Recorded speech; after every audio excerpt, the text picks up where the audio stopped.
This is where people worked, until COVID forced them to stay home and workers got used to it. We have been through a big shock. It's been a huge change. The shift from having most of our workers in agriculture, then manufacturing and then services took decades. Remote work took weeks. We've gone in just a couple of years from very, very few people working from home to a substantial minority of Australian workers. On an average day in our biggest capital cities, more than 3/4 of offices are occupied. In Melbourne, that figure is much lower. The peak days of Tuesday to Thursday are busier, but on Fridays, offices are dead. The head of office research for property giant CBRE says businesses are changing their approach to get workers back in the office. What we found is that organisations started off with a soft touch approach. They might have been offering free food or free coffees to come back into the office, but the larger organisations are pushing a bit harder.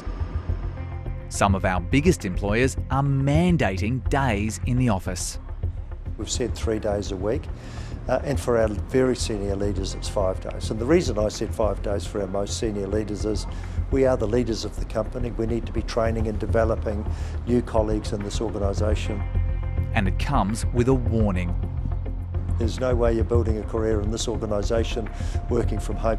ANZ is reportedly linking bonuses to the amount of days spent in the office.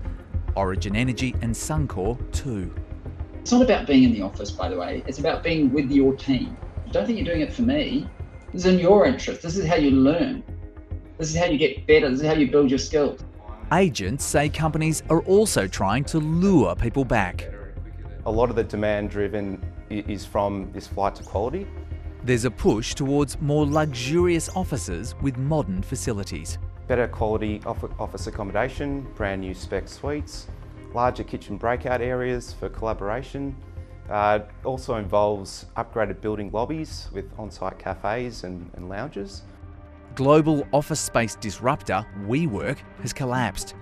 And in Europe and the US, the slumping value of commercial property is being flagged by central banks as a key threat to financial stability.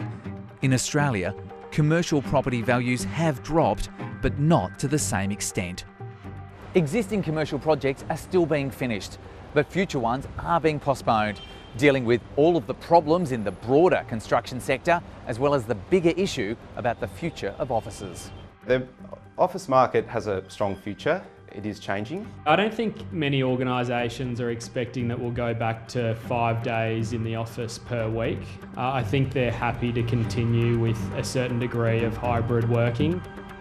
As we keep working out how and where we work.